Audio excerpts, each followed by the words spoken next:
Assalamualaikum semuanya. Gimana nih kabarnya hari ini? Alhamdulillah, pasti semua sehat ya.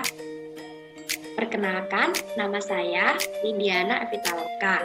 Kali ini saya akan mengajak adik-adik semua untuk belajar tentang teks persuasi. Teks persuasi ini pelajaran kelas 8 SMP ya. Di semester 2. Sekarang saya mau bertanya nih, apa yang kalian ketahui tentang teks persuasi? Udah tahu belum? Kalau belum tahu, ini penjelasannya. Kata persuasi berarti mengajak, membujuk, dan menyuruh. Sedangkan teks persuasi berarti teks yang berisi rujukan dan ajakan untuk melakukan suatu hal. Tujuan dari teks persuasi ini untuk mempengaruhi seseorang melakukan apa yang dikatakan dalam teks persuasi. Misalnya, mari belajar dengan baik. Ayo kita pergi berwisata. Nah, kata mari kita belajar dengan baik itu berarti mengajak kita untuk belajar. Sedangkan ayo kita berwisata berarti mengajak kita untuk berwisata.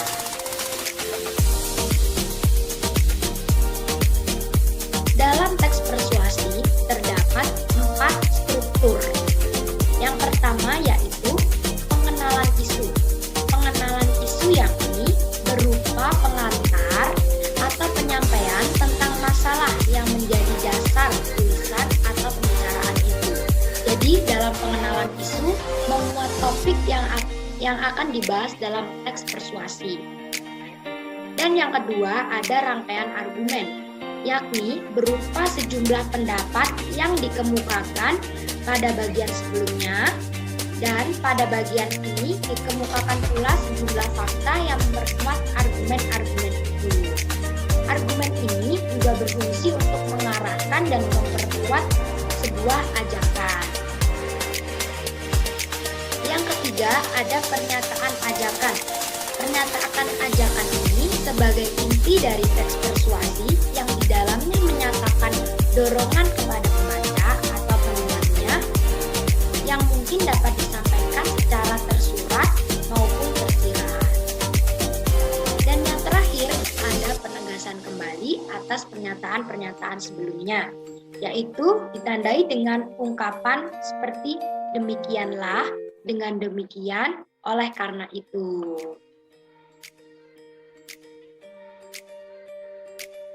Selanjutnya, dalam teks persuasi ada kaidah kebahasaan. Teks persuasi menggunakan kaidah kebahasaan yaitu kata bujukan atau kata kerja yang biasanya kita kenal dengan nama kata kerja imperatif. Contohnya seperti jadikanlah, hendaknya, waspadalah. Yang kedua, menggunakan kata-kata teknis atau peristilahan yang berhubungan dengan topik. Dan yang ketiga, menggunakan kata penghubung yang argumentatif seperti jika, sebab, dengan demikian, karena, akibatnya, oleh karena itu. Dalam teks persuasi juga banyak menggunakan kata-kata kerja mental seperti diharapkan, memprihatinkan, memperkirakan, mengagumkan, menduga, berpendapat, berasumsi, dan menyimpulkan.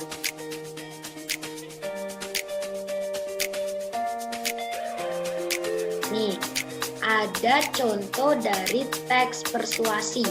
Contohnya, ini jaga hutan, jaga kehidupan, jaga kita. Ini untuk mengajak kita untuk supaya menjaga hutan. Mari sama-sama melindungi hutan kita. Nah, dari kalimat pertama ini kita sudah ketahui bahwa teks persuasi ini mengajak kita supaya melindungi hutan. Luas hutan di Indonesia semakin hari semakin sempit akibat aktivitas industri, seperti yang terjadi di Papua. Perusahaan pembakar hutan demi membuka lahan sawit. Sementara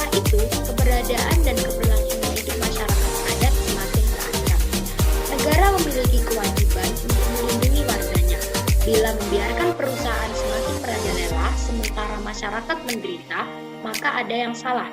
Bagi masyarakat adat, hutan adalah sumber kehidupan.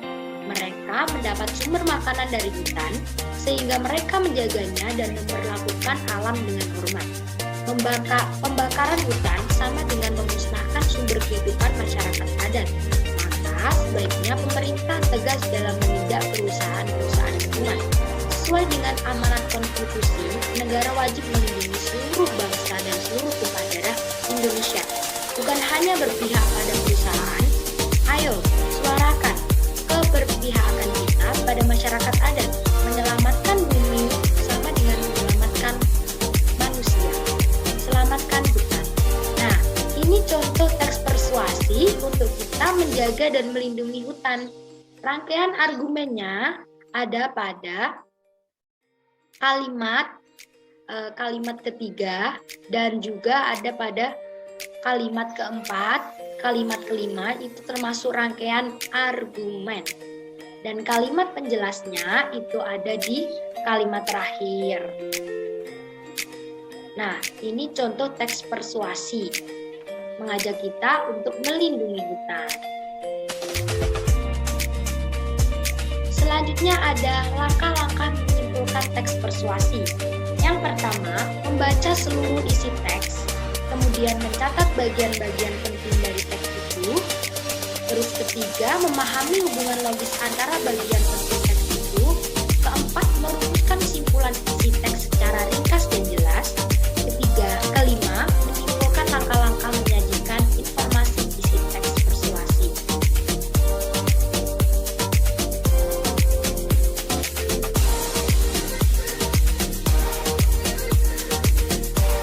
Dan yang terakhir ada langkah-langkah menyusun teks persuasi. Untuk menyusun teks persuasi ada 3 cara. Yang pertama, kalian harus menentukan tema, rujukan utama, topik apa yang akan kalian buat untuk membujuk para pendengar atau pembaca. Yang kedua, menyusun rincian meliputi pengenalan isi, rangkaian pendapat atau fakta, ajakan, dan penegasan kembali. Perincian ini berupa struktur yang harus kalian susun supaya teks persuasi kalian menjadi padu. Yang ketiga, yaitu mengumpulkan bahan meliputi pendapat dan fakta, mengembangkan teks dengan memperhatikan struktur dan kaidah pembahasan. Nah, setelah menyusun perincian, kalian harus mengumpulkan bahan, yaitu berupa pendapat dan fakta. Lalu, kembangkanlah teks dengan memperhatikan struktur serta kaidah kebahasaan dari teks persuasi. Oke, baik. Bagaimana? Mudah kan belajar teks persuasi? Kalau begitu, selamat belajar. Sekian dari saya. Assalamualaikum warahmatullahi wabarakatuh. Sampai jumpa di video pembelajaran yang lainnya. Bye.